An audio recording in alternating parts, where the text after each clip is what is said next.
అట్లా ఉండాలి. అది అవి నేర్చుకోండి. అట్లా ప్రోత్సహించారు. శత్రువుల గుండెల్లో నిద్రపోయి శిష్యులను చంపారా? చంపేశారా? చేతులు ముడుచుకొచ్చారా? సాతాను యొక్క ప్లాన్స్ అన్నిటినీ చిత్తుగా ఓడగొట్టే రీతిలో స్త్రీలమైన మనం ఉండాలి. ఎలా? దేవునికి అనుకూలంగా జీవించాలి. దేవునికి అనుకూలంగా జీవించిన చోట సాతాను ప్లాన్స్ సక్సెస్ అవుతాయా? నెవర్. ఎప్పటికీ అది అది తేనెట కుడితే ఎట్లా ఉంటుందో కుట్టించుకున్నప్పుడు తెలుస్తుంది. సాతానికి దేవునికి లోపడేవాడు అంటే దానికి హడ, దేవుని మాట వినేవాడు అంటే దానికి హడ. కనుక దేవుని మాటకు లోబడిన వ్యక్తిగా నువ్వుంటే దానికి పౌలు ఎవరో తెలుసు, యేసయ్య ఎవరో తెలుసు, స్కెవయ్య కుమారులు ఎవరో కూడా తెలుసు. కనుక మనం ఎవరిలాగా ఉండాలి? యేసయ్య బిడ్డల్లాగా. అమ్మో ఏడు జోలు కలగకూడదు. నేను ఎప్పుడంట కష్టానికి కష్టం కలిగించే వాళ్ళలాగా ఉండాలి, దెయ్యానికి దడ పుట్టించే వాళ్ళగా ఉండాలి. అంతేగాని వాటిని చూసి మనం భయపడే రకాలుగా ఉండడానికి దేవుడు మనం పిలవాలా. దేవుని బిడ్డనని చెప్పు. అలెగ్జాండర్ అంటాడు, జైల్లో వెళ్ళినప్పుడు పేరు ఏంటంటే నా పేరు అలెగ్జాండర్, బ్రతకన్నా మార్చుకో పేరన్నా మార్చుకో అన్నాడు. నేనంటాను ఒక మనిషికి అంత రోషం ఉంటే దేవుని బిడ్డగా దేవుడికి ఎంత రోషం ఉంటుంది? దేవుని బిడ్డగానే జీవించం, లేకపోతే నేను దేవుని బిడ్డనని చెప్పుకోవడం అన్న మాని అంటాడా? అన్న ఆ మాట అనిపించుకునే వాటి నేర్చుకుందామా? రోషం కలిగిన భక్తి చేయాలండి. ఏదో బతకలేక సావలేక బతుకుతున్నాం అన్నట్టు కొనపురిత భక్తొద్దు. కనుక అట్లాంటి లక్షణాలు కలిగిన దెబోరా లాంటి పేరు మార్చుకోవద్దని స్వభావాన్ని మార్చుకుందాం. ఏమంటారు?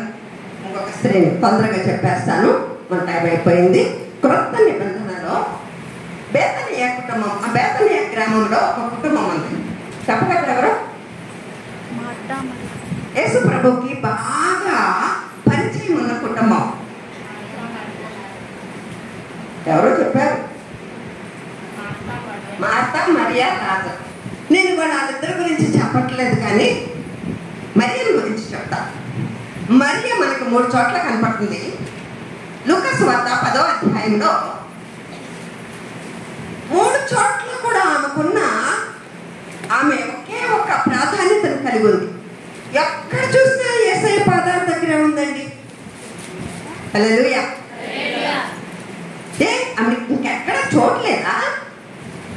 చోటు లేక కాదు, ఆమె ప్రభువుని అంతగా ప్రేమించింది, ప్రభువు మాటను ప్రేమించింది, ప్రభువుని కనపరిచింది, ప్రభువుని విశ్వసించింది, ప్రభువుని కనపరిచింది. లూకా సువార్త 10వ అధ్యాయంలో ఒకసారి మనం చూసినట్లయితే కనుక అక్కడ ఏమని ఉంటుంది? 42వ వచనం. మనకు తెలుసు మార్తకు వచ్చింది, రొసలాడుతాయి, పంపట్ చేసిందిలేండి. వేసవకాలం అయ్యేటువంటి పక్క చెమటలో పెట్టేసింది, చిరాకు పెట్టేస్తుంది. పచ్చేటువంటి ఇష్టమే మార్తక్కకి. కానీ అప్పుడప్పుడు మనకు కూడా చెమటలో పెడితే చిరాకు రాదు. పని చేసి ఈ మరియ వచ్చి చక్కగా కూల్గా కూర్చోండి. మరి కొన్నిసార్లు మనం చాకరీ చేస్తుంటే మన పక్కన ఇంట్లో అంత పక్కనే మన యజమాని ప్రశాంతంగా కూర్చుని ఏమైనా చూసుకుంటున్నారు, మీరు బయట చదువుకుంటున్నారు అనుకోండి, మీకు ఎలా అనిపిస్తుంది?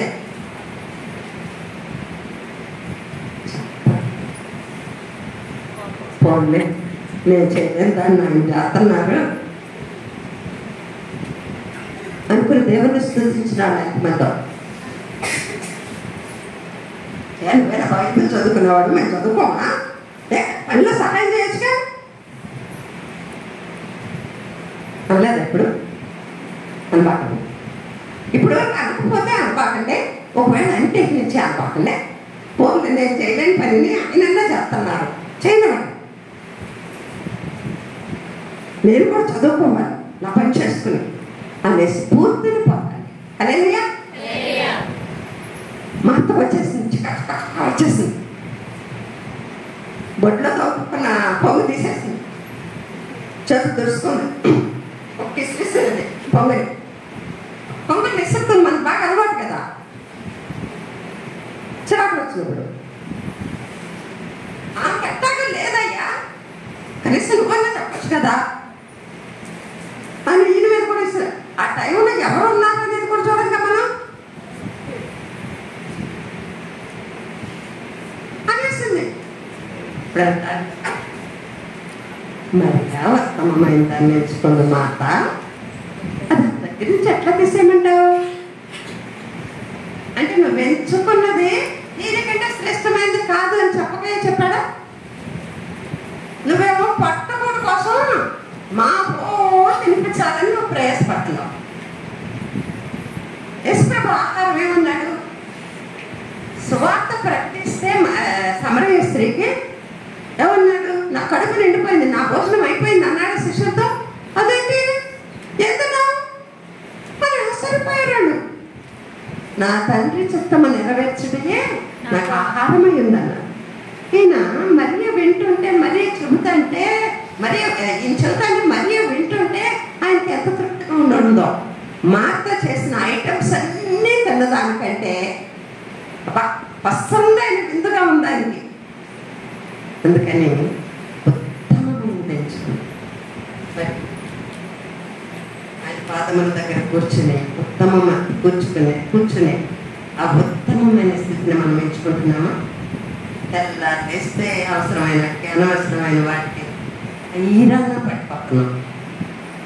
హైరాణ మీరు నేర్చుకోండి. ఆయన పాదముల దగ్గర కూర్చోటం,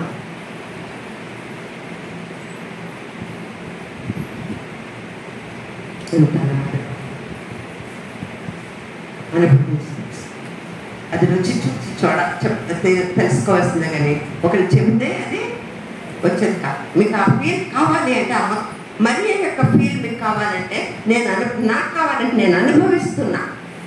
ప్రతిరోజు నేను లేచి ప్రభు దగ్గర నేను ఎవరి సన్నిధిలో నిలబడ్డాను ఉన్నాను ఎలియా అంటాడు.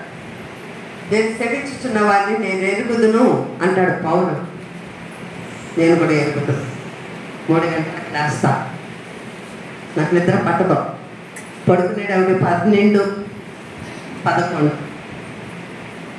మళ్ళీ 3ంటికి లేస్తా, ప్రేయర్ చేసుకో. 5ంటికి పడుకుంటా వీళ్ళు 6ంటికి లేస్తా, కాఫీ తాగుతా. నా దినచర్య బైబిల్ చదువుకోకుండా పెట్టాను.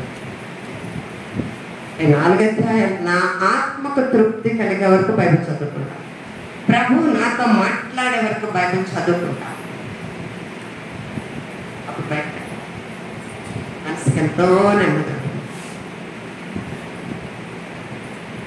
ఇది చేయాలి, అది చేయాలి, అది చేయాలి, అది చేయాలి, గెద్దరు కూడా నాకు ఒక్క మాట గుర్తొస్తుంది. ఇవాళ నేను చేయవలసిన ఎక్కువ ఉన్నాయి కనుక నేను ఎక్కువ గంటలు ప్రార్థన చేయాలంట భక్తులు. నేర్చుకోండి. ఈ ఒత్తిడి ప్రపంచాన్ని జయించాలి అంటే ఒకటే మార్గం. వాళ్ళ ధ్యానం అంటారు. శూన్యంలో నీ ధ్యాస ఉంచు, నీ శ్వాస మీద ధ్యాస ఉంచు అని చెప్తాను. నేనంటాను దేవుని వాక్యం చదివి దేవుని వాక్యం మీద ధ్యాస ఉంచు, మీకు అన్నీ మర్చిపోతావు. ఒత్తిడి అనేది నీకు ఉండదు. ఇంత ప్రశాంతతను కలిగించే దేవుని సన్నిధి మనకు ఉండగా ఎందుకండి కంగారు పడిపోతున్నారు? కలవరపడే లోకంలో మనం కూడా అట్లాగే అయిపోతే ఆకి మనకి తేడా ఏముందండి? ప్రభువును కలిగిన మనము, ప్రభువును కలిగిలేని వారు అందరూ ఒకే చిరాకులు ఏంటి ఏమన్నాది ప్రెషర్స్ అంటే ఏమన్నా అర్థం ఉందా? లేదు కదా. మళ్ళీ చూద్దాం. ఒత్తిడికి భయం నీ దగ్గరికి రావాలంటే నేను ఎంత ఒత్తిడి పెట్టినా ఇది ఒత్తిడి పడదు, నేను ఎంత భయపెట్టినా ఇది భయపడదు. అబ్దుల్ కలాం అంటారు కష్టానికే కష్టం కలిగించాలి. దీని దగ్గరికి వెళ్ళి నేను తప్పు చేశా అని అదనుకోవాలి, అంతేగాని మనం అనుకోకూడదు. యేసు ప్రభువు నమ్ముకుని తప్పు చేశా, చర్చికి వెళ్ళి తప్పు చేశా, ఇట్లా మాట్లాడుకోవాలండి. అది మొదటిది మరియ చేస్తుంది. రెండవ యోహాను సువార్త 11వ అధ్యాయంలో యోహాను సువార్తలో అక్కడ చాలా అక్కడ ఏమి లేదు, కష్టం లేదు వాళ్ళకి. అయినా సరే ప్రభు పాదాల దగ్గరే ఉంది ఆమె. ఇక్కడికి వచ్చేటప్పటికి కుటుంబంలో తమ ప్రియ సహోదరుని కోల్పోయారు ఈ ఇద్దరు అక్క చెల్లెలు. ఉన్నత ముగ్గురు, దాంట్లో తమ్ముడిని కోల్పోతే పరిస్థితి ఎలా ఉంటుందో ఆలోచించండి. ఇటువంటి బాధాకరమైన పరిస్థితులలో ప్రభు వస్తే, ప్రభు వచ్చాడు అని మార్త వచ్చి చెప్పగానే మరి పరిగెత్తుకుంటూ వచ్చి, ఎంతమంది ఉన్నారండి అక్కడ? చాలా మంది ఉన్నారు. కానీ ఆమె ఆయన పాదముల మీద పడి ఏడ్చిందంట. వస్తాయి మనకు కూడా పరిస్థితులు, భరించాలని. ఎక్కడ కడబాకండి, ప్రభు పాదాలను ఆశ్రయించండి. మీ వేదనంతా ఆయన ఎదుట ప్రమాణించండి. ఆయన మీకు ఆదరణ ఇస్తాడు, ఆయన ఆదరిస్తాడు.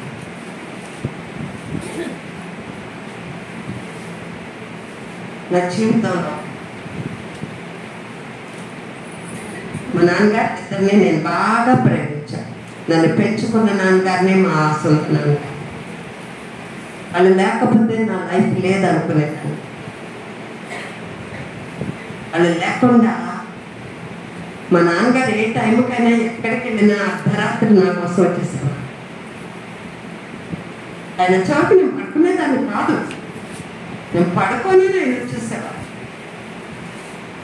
అట్లాంటిది అలా సడన్గా నేను తీసుకుంటానని చెప్పారు. 70వ సంవత్సరం వచ్చింది, తీసుకుంటానని చెప్పారు. నార్మల్ బస్ వచ్చారు, సీట్ పోస్తారు. ఎప్పుడు 12 ఎకరాలకి నార్మల్ బస్ వచ్చారు. పని వాళ్ళకి డబ్బులు ఇచ్చి వచ్చారు. బ్రేక్ఫాస్ట్ చేద్దామని కూర్చున్నారు. ప్లేట్లో చేపెట్టారు. Cardiac arrest. నేను కాలేజ్లో ఉన్నా, మా అమ్మకు తెలియదు. అప్పట్లో సిఆర్పి చేయటం ఏంటో తెలియదు. 2010 జూన్ 24 నో రక్షింపబడ్డారు. నన్ను పెంచిన నాన్నగారు 2005లో ఇలా ముగించారు. నాకు ఈ రెండింటికంటే ఈ లోకంలో కష్టమైంది, జీర్ణించుకోలేంది ఒకటే. కానీ దేవుడు నన్ను ఆదరించాడు. కంటికి మంటికి ఏడ్చేదాన్ని. ఎక్కడ ఉన్నాను అనేది విచక్షణ కోల్పోయి ఏడ్చేదాన్ని. ఒకరోజు నేను ప్రేయర్ చేసుకుంటున్నాను, నా రూమ్లో ఏడుస్తున్నా. ఒక వ్యక్తి వచ్చి నా 2 సంఘాల కింద చేతులు పెట్టి లేపి హత్తుకుని కన్నీళ్ళు తుడిచి, వేడిస్తే నేను చూడలేను అని చెప్పి తుడిచారు. ఆ రోజు నుంచి ఈ రోజు వరకు వాళ్ళు లేరు. వాళ్ళ అబ్సెన్స్ని నేను భరించలేకపోతున్నా అనేది లేదు. ఎంతో ఆదరించబడ్డా. ప్రభువు నన్ను ఆదరించాడు. ఇటువంటి దేవుని పాదాల చెంత పడితే మన కన్నీరు ఆయన దగ్గర కారిస్తే మనుషులందరూ అర్థం చేసుకోలేరని మన బాధని. అర్థం చేసుకునే వాళ్ళకంటే అపార్థం చేసుకునే వాళ్ళు ఎక్కువ. కానీ నా బాధని రైట్ వేలో అర్థం చేసుకునే ప్రభువు పాదాల చెంత పడదు. ఈమె ఎంతమందిలో 32వ వచనంలో చూడండి, ఆయన పాదముల చెంత, ఆయన పాదముల మీద పడి ఏడ్చింది అని వ్రాయబడింది. అక్కడ కూర్చుంది, ఇక్కడ ఏడ్చింది. 3వ ఉదంతం చూస్తే 12వ అధ్యాయంలో ద వెరీ నెక్స్ట్ పేజ్లో కింద